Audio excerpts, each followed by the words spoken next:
All praises to God for what you're about to see in this video. May His people around the world be strengthened, especially the poor, my brother and sister. According to Ancestry.com, they documented President Barack Obama's maternal African American ancestry, tracing his mother's bunch ancestry to the first slave in America. We're talking about John Punch, the 11th great-grandfather of President Barack Obama on his mother's side. Okay? Let's start with the DNA. According to Ancestry.com, the haplogroup for this bunch family is E1B1A8A. Okay? I have an exact match for the haplogroup, and it came from Yemen. So talk to Family Tree DNA. It says haplogroup origins. This haplogroup definitely came from Yemen. Okay?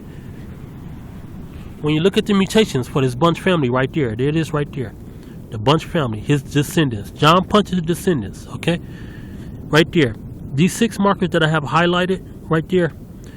This bunch family has this haplotype. They are E-U175 carriers. They have all 6 of these markers. You can see this right there. Just go on Wikipedia right there and then punch it in and you'll see and compare it. I'm going to put this up. Compare this. This will be on my Facebook account. They have all 6. Okay? It says this is the model haplotype for these carriers. When it says model haplotype, a model haplotype is an ancestral haplotype derived from the DNA test results of a specific group of people using genetic genealogy. So these are the ancestors that pass this down to this bunch family. Okay, so specific haplotype. Okay, when you look at John Punch, he died in York County, okay, Virginia. Okay, York County, Virginia, right there. It just happened to be that we have a Banks family who are also E-U175 carriers. Okay, and they were also there in York County in the early 1800s. As a matter of fact, it says free with a question mark, African American Banks family in the early 1800s. We're talking doing slavery. Okay, so we didn't trace this haplotype right here from this bunch family from Yemen to exactly where President Obama's 11th great-grandfather passed. Okay, when you look at the migration map for the members who are also E-U175 carriers right there, you see it leaves Yemen and then right there Virginia, North Carolina, the Eastern Seaboard, right there. No doubt about it. Okay? I want to talk about John Punch's 2 sons. All right? Specifically Paul. Let's talk about Paul. Paul Bunch. I don't know if he's the firstborn or secondborn, but Paul, according to Ancestry.com, Paul Bunch settled early on in Bertie and Chowan County, North Carolina. Okay? He was there, okay, early on.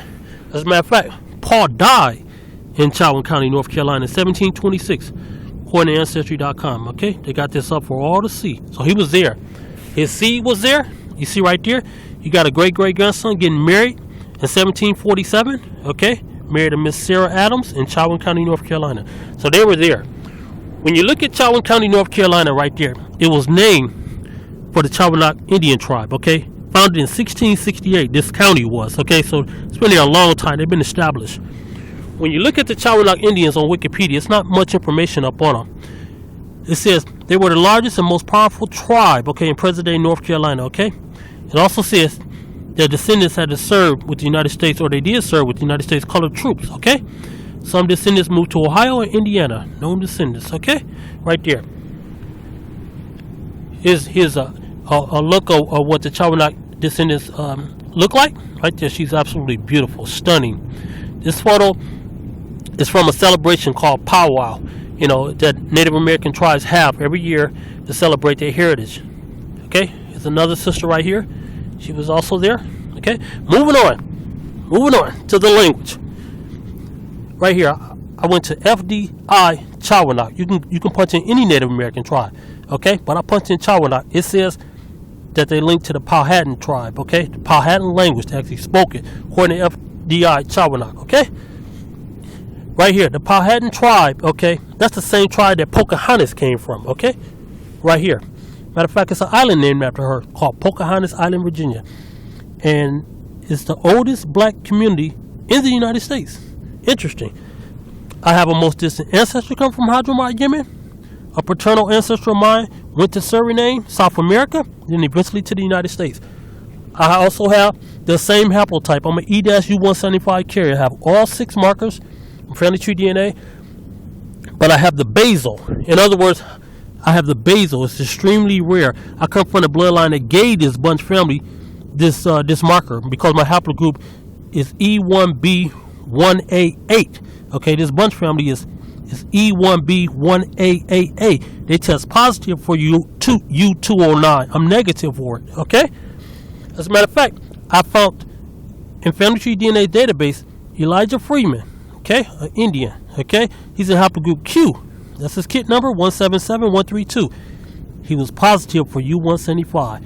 Okay, and he's also registered with the Chawanag Nation 177132, the same kit number.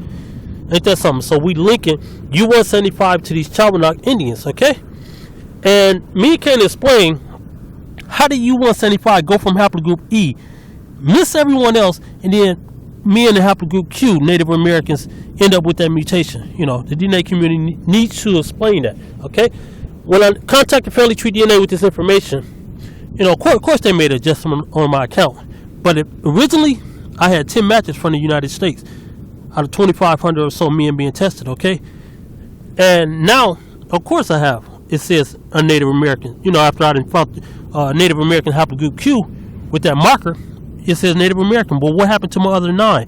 I had 10, and now it says only 1. It says only 1, and it says only 1,200 or so have been tested. When you look at my ancestral origins, I have 1 match from Bahrain. These are my exact matches. 1 from Nigeria, 5 from Saudi Arabia, 1 from Suriname, and 1 from Yemen. I actually got 2 more from Yemen, but I don't want to get into that. So I have 3 exact matches from Yemen that I can prove. Okay? And my mother is also Native American now. After more than 2 years, it's finally posted on my account. We knew this all along. So that means that I'm a full-blooded, okay? Mom and dad, okay? When you run that bunch name, President Barack Obama, through the Dawes Rolls, I ran it through the Oklahoma Nation, through the Dawes Rolls, it's 50 people that's registered with that name, bunch. All of them are full-blooded Cherokee Indians. All of them. Look at that. You see that bunch, full-blooded. Look at that. Cherokee by blood, okay? So, President Barack Obama, I say this to you, that, you know, the Chawanag Nation, they deserve to be looked at and considered for federal recognition. They've been waiting a long time. These are your people. You know, we didn't put your great-grandfather's bloodlines there in Chauvin County, North Carolina. And, you know, I think this video proves that John Punch, your 11th great maternal grandfather, was actually a descendant of the Hebrew Israelites, okay? And he definitely was a Native American, okay? Like me. Okay, God bless you and your family, President Barack Obama. Thank you for viewing this video, you guys. God bless you.